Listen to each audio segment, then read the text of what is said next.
India TV YouTube channel को subscribe करें और बेल आइकन दबाएं। और इस वक्त डीएम के साथ प्रधानमंत्री नरेंद्र मोदी का संवाद आप सुन रहे हैं। छोटी छोटी बारीकी से परिचित होते हुए आप सोचते थे कि मैं इस दिक्कत को इस तरह दूर करूंगा। आपकी यह सोच आपकी सफलता की सीढ़ी भी बनी। आज परिस्थितियों ने आपको अपनी क्षमताओं की नई तरह से परीक्षा देने का अवसर दिया है। अपने जिले की छोटे से छोटी दिक्कत को दूर करने के लिए पूरी संवेदनशीलता के साथ लोगों की समस्याओं का समाधान करने के लिए आपकी यही भावना काम आ रही है। हां, कोरोना के इस काल ने आपके काम को पहले से कहीं अधिक चैलेंजिंग और डिमांडिंग बना दिया है। महामारी जैसी आपदा के सामने सबसे ज्यादा अहमियत हमारी संवेदनशीलता और हमारे हौसले की ही होती है। इसी भावना से आपको जन जन तक पहुंचकर जैसे काम कर रहे हैं उसको और अधिक ताकत से और अधिक बड़े पैमाने पर करते ही रहना है। साथियों, नए नए चैलेंजेस के बीच हमें नए नए तौर तरीकों और समाधानों की जरूरत होती है और इसलिए ये जरूरी हो जाता है कि हम अपने स्थानीय अनुभवों को साझा करें और एक देश के रूप में मिलकर के हम सब काम करें। अभी 2 दिन पहले ही मेरी अन्य कुछ राज्यों के अधिकारियों से भी मुझे बात करने का मौका मिला था।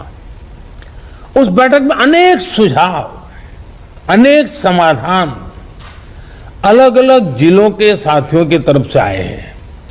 आज भी यहां कुछ जिलों के अफसरों ने अपने जिलों की स्थिति और अपनी रणनीति को हम सबके बीच साझा किया है।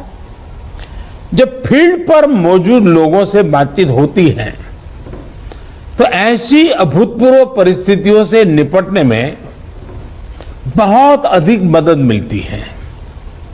बीते कुछ समय में ऐसे अनेक सुझाव मिले हैं। अनेक जिलों में परिस्थिति के अनुसार कई इनोवेटिव तरीकों की भी जानकारी आप लोगों से मिली है। गांवों में कोरोना टेस्ट की सुविधा अधिक से अधिक लोगों तक पहुंचाने के लिए मोबाइल वैन का तरीका कई लोगों ने अपनाया है। स्कूलों, पंचायत भवनों को कोविड केयर सेंटर्स में परिवर्तित करने का कुछ लोगों ने इनिशिएटिव लिया है। आप लोग खुद गांव-गांव जाते हैं, वहां की व्यवस्थाओं की निगरानी करते हैं, आप ग्रामीणों से बात करते हैं, तो इससे जो वहां का सामान्य नागरिक है या वहां के गांव के जो एक प्रकार से लीडर लोग हैं, 5 होते हैं, 10 होते हैं, 15 होते हैं, अलग अलग क्षेत्र के होते हैं, उनको जब शंकाओं का समाधान होता है और डायरेक्टली आपके साथ जुड़ते हैं तो उनका आत्मविश्वास अनेक गुना बढ़ जाता है। सारी आशंकाएं एक प्रकार से आत्मविश्वास में बदल जाती है। आपकी मौजूदगी से, आपके संवाद से गांव में ये डर निकल जाता है कि कुछ हो गया तो हम कहां जाएंगे, हमारा क्या होगा। आपको देखते ही तो सारा मन उसका बदल जाता है। इससे लोगों में साहस के साथ ही अपने गांव को बचाने की जागरूकता भी बढ़ती है। और मेरा आग्रह है, हमें गांव-गांव यही संदेश पक्का करना है कि हमें अपने गांव को कोरोना से मुक्त रखना है और लंबे अरसे तक जागरूकता से प्रयास करना है। साथियों, बीते कुछ समय में ये बात सही है कि देश में एक्टिव केस कम होने शुरू हुए हैं। आप भी अपने जिले में अनुभव करते होंगे कि 20 दिन पहले जो एकदम से आपके ऊपर प्रेशर आया था, अब आपको भी काफी महसूस होता होगा बदलाव। लेकिन आपने इन 1.5 सालों में ये अनुभव किया हुआ है कि जब तक ये संक्रमण माइनर स्केल पर भी मौजूद है, तब तक चुनौती बनी रहती है। कई बार जब केस कम होने लगते हैं तो लोगों को भी लगता है कि अब चिंता की बात नहीं, वो तो चला गया। लेकिन अनुभव दूसरा है।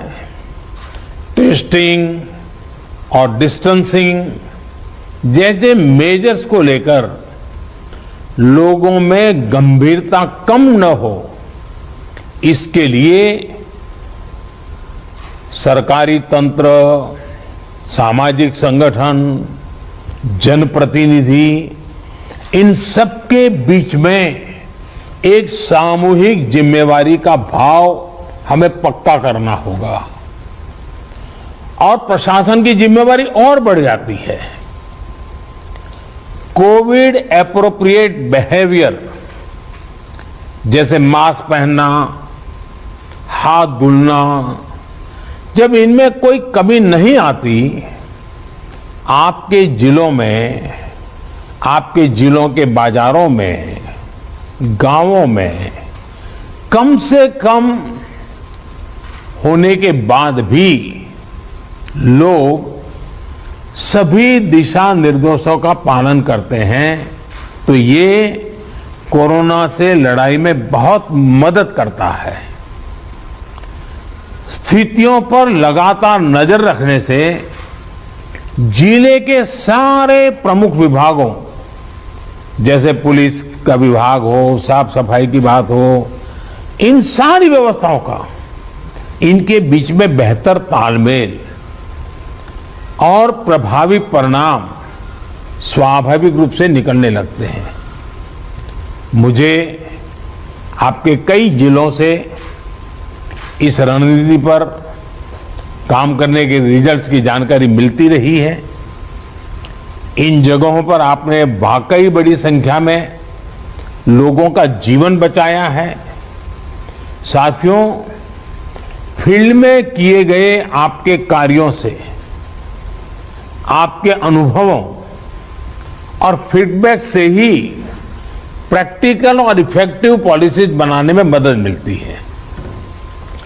टीकाकरण की रणनीति में भी हर स्तर पर राज्यों और अनेक स्टेक होल्डर से मिलने वाले सुझावों को शामिल करके आगे बढ़ाया जा रहा है। इसी क्रम में स्वास्थ्य मंत्रालय की तरफ से 15 दिन के टीकों की उपलब्धता की जानकारी राज्यों को दी जा रही है। वैक्सीन सप्लाई टाइमलाइन की स्पष्टता होने से टीकाकरण से जुड़े मैनेजमेंट में आप सभी को और आसानी होने वाली है।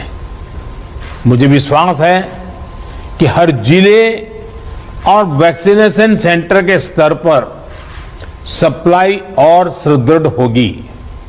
इससे टीकाकरण से जुड़ी अनिश्चितताओं को दूर करने में, पूरी प्रक्रिया को स्ट्रीमलाइन करने में बहुत मदद मिलेगी। वैक्सीनेशन का जो प्लान है, जो कैलेंडर है, उनको हम नियमित रूप से अलग अलग मीडिया प्लेटफॉर्म पर अधिक से अधिक साझा करेंगे तो लोगों को कम से कम परेशानी होगी। साथियों, पिछली महामारी हो या फिर ये समय, हर महामारी ने हमें एक बात सिखाई है। महामारी से डील करने के हमारे तौर तरीकों में निरंतर बदलाव, निरंतर इनोवेशन, निरंतर अपग्रेडेशन बहुत जरूरी है। ये वायरस म्यूटेशन में स्वरूप बदलने में माहिर है, एक प्रकार से बहुरूपिया भी है और ये वायरस धूर्त भी है। तो हमारे तरीके और स्ट्रेटेजी भी डायनेमिक होने चाहिए। साइंटिफिक लेवल पर हमारे वैज्ञानिक वायरस के बदलते स्वरूपों से निपटने के लिए दिन रात काम कर ही रहे हैं। वैक्सीन बनाने से लेकर एसओपीज और नई ड्रग्स बनाने तक लगातार काम हो रहा है। जब हमारी एडमिनिस्ट्रेटिव अप्रोच भी इतनी ही इनोवेटिव और डायनेमिक रहती है तो हमें असाधारण परिणाम मिलते हैं। आपके जिले की चुनौतियां यूनिक होगी, इसलिए आपके समाधान भी उतने ही यूनिक होने चाहिए। एक विषय वैक्सीन वेस्टेज का भी है। एक भी वैक्सीन की वेस्टेज का मतलब है किसी एक जीवन को जरूरी सुरक्षा कवच नहीं दे पाना। इसलिए वैक्सीन वेस्टेज रोकना बहुत जरूरी है। मेरा यह भी कहना है कि जब आप अपने जिले के आंकड़ों की समीक्षा करते हैं तो उसमें अर्बन और रूरल इसको भी अलग अलग से आप गौर करें ताकि आपका फोकस रहे। इवन टियर 2, टियर 3 सिटी को भी अलग से उसका एनालिसिस करें ताकि आप फोकस वे में अपना स्ट्रेटेजी वर्कआउट कर सकते हैं। कहां कितनी ताकत लगानी है, किस प्रकार की ताकत लगानी है, ये बड़ी आसानी से आप कर पाएंगे। और इससे जब ये प्रकार से देखेंगे तो ग्रामीण इलाकों में कोरोना से निपटने में मदद मिलेगी। और मैं भी लंबे अरसे तक आप ही की तरह कुछ न कुछ काम करते करते यहां पहुंचा हूं। मेरा अनुभव है कि गांव के लोगों को अगर सही बात समय पर पहुंचा दी जाए तो वो बहुत रिलीजियसली उसको फॉलो करते हैं, बहुत रिलीजियसली। और जो शहरों में कभी कभी हमको किसी चीज को लागू करने में मेहनत पड़ती है, गांव में उतनी मेहनत नहीं पड़ती। हाँ, क्लैरिटी चाहिए, गांव के अंदर एक टीम बनानी चाहिए। आप देखिए वो परिणाम खुद दे देते हैं आपको। साथियों, सेकंड वेव के बीच वायरस म्यूटेशन की वजह से अब युवाओं और बच्चों के लिए भी ज्यादा चिंता जताई जा रही है। अभी तक हमारी जो रणनीति रही है, आपने जिस तरह फील्ड में काम किया है उसने इस चिंता को उतना गंभीर होने से रोकने में मदद तो की है, लेकिन हमें आगे के लिए और अधिक तैयार रहना ही होगा। और सबसे पहला काम आप कर सकते हैं कि अपने जिले में युवाओं, बच्चों में संक्रमण और उसकी गंभीरता के आंकड़े व्यवस्थित करें। अलग से उस पर रेगुलर आप एनालिसिस कीजिए। आप स्वयं भी, मेरा सभी आप प्रमुख अधिकारियों से आग्रह है कि आप स्वयं भी उसका आकलन करें। इससे आगे के लिए तैयारी करने में मदद मिलेगी। साथियों, मैंने पिछली बार की बैठक में भी, और मैंने ये भी कह रहा कि जीवन बचाने के साथ साथ हमारी प्राथमिकता जीवन को आसान की भी है। गरीबों के लिए मुफ्त राशन की सुविधा हो, दूसरी आवश्यक सप्लाई हो, काला बाजारी पर रोक हो, ये सब इस लड़ाई को जीतने के लिए भी जरूरी है और आगे बढ़ने के लिए भी आवश्यक है। आपके पास पिछले अनुभवों की ताकत भी है और पिछले प्रयासों की सफलता का मोटिवेशन भी है। मुझे पूरा भरोसा है कि आप सभी अपने अपने जिलों को संक्रमण मुक्त करने में सफलता पाएंगे। देश के नागरिक का जीवन बचाने में देश को विजयी बनाने में हम सभी सफल होंगे। और मेरा आज कुछ साथियों को सुनने का मौका मिला है, लेकिन आपके पास, हर एक के पास कुछ न कुछ सफलता की गाथाएं हैं। बड़े अच्छे इनोवेटिव प्रयोग आप सबने कहीं न कहीं किए हैं। अगर वो आप मुझे पहुंचा देंगे तो जरूर इसको देश भर में पहुंचाने में मुझे सुविधा होगी, क्योंकि इंटेलेक्चुअली डिबेट करके कितनी भी चीज क्यों न निकाले, लेकिन उससे ज्यादा ताकत जो फील्ड में काम करता है, उसने जो अनुभव किया है और उसने जो रास्ते खोजे हैं, वो बहुत ताकतवर होते हैं। और इसलिए आप सबकी भूमिका बहुत बड़ी है, और इसलिए मेरा आपसे आग्रह है कि आप इसको निकालिए। दूसरा, पिछले 100 साल में किसी के जीवन में इतने बड़े संकट से जूझने की जिम्मेवारी नहीं आई है। आप डिस्ट्रिक्ट में बैठे हैं, आपके जिम्मे सबसे बड़ा बोझ आया है। आपने बहुत चीजें ऑब्जर्व की होगी, मानव मन को ऑब्जर्व किया होगा, व्यवस्थाओं की मर्यादाओं को देखा होगा, कम से कम संसाधनों का ऑप्टिमम यूटिलाइजेशन करके आपने एक नए रिकॉर्ड प्रस्थापित किए होंगे। जब भी मौका मिले इसको जरा जरूर अपनी डायरी में लिख करके रखिए। आने वाली पीढ़ियों को आपके अनुभव काम आएंगे, क्योंकि पिछली शताब्दी में 100 साल पहले जो बड़ी महामारी हुई, वो उसके उतने रिकॉर्ड उपलब्ध नहीं है कि वो उसका रूप कैसा था, संकट कितना गहरा था, कहाँ क्या हुआ, बाहर निकलने के रास्ते क्या खोजे गए। लेकिन आज हमारे डिस्ट्रिक्ट के अफसर अगर ये डिस्ट्रिक्ट गैजेट की तरह इसको बनाएंगे, तो भविष्य की पीढ़ियों को भी हमारी ये मेहनत, हमारे अनुभव, ये आने वाली पीढ़ियों के लिए भी काम आएगा। और मैं आपको भी इस सफलता के लिए, इस मेहनत के लिए, और आपको और आपकी पूरी टीम को, जिस प्रकार से आप लोगों ने इसका नेतृत्व किया है, आपको बधाई देता हूं, आपकी सराहना करता हूं।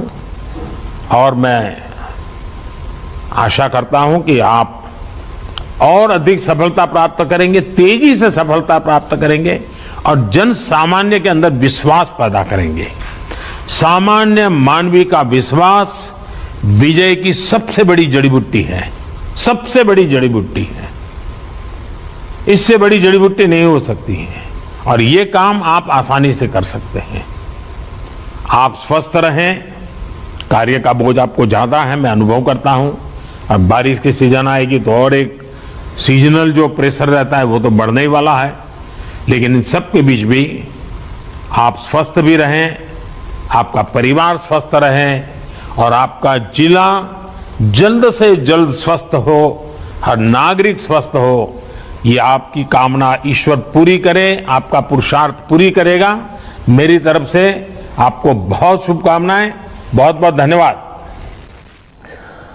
तो प्रधानमंत्री 54 जिलों के जिलाधिकारियों के साथ संवाद कर रहे थे, क्योंकि डीएम जो है वो अपने जिले के लिए जिम्मेदार होता है, उसका सीधा अनुभव क्या रहा ये सब कुछ जान रहे थे प्रधानमंत्री। सेकेंड वेव से किस तरह से निपटा जा रहा है और कहां पर कौन से उपाय कारगर रहे हैं, और वो उपाय क्या दूसरे जिलों में दूसरे डीएम अपना सकते हैं। आज सीधा संवाद प्रधानमंत्री कर रहे थे 54 जिलों के डीएम के साथ। वैक्सीनेशन पर बहुत सारे सुझाव आए हैं, जो उपाय किए जाने चाहिए सेकेंड वेव से निपटने के लिए, उसको लेकर के बहुत सारे सुझाव हैं, और ये सारे सुझाव एक दूसरे के साथ शेयर किए गए। और अभी भी मुंबई के समंदर में चल रहे रेस्क्यू ऑपरेशन से जुड़ी एक बड़ी खबर आ रही है, पूरी डिटेल आपको देंगे एक ब्रेक के बाद।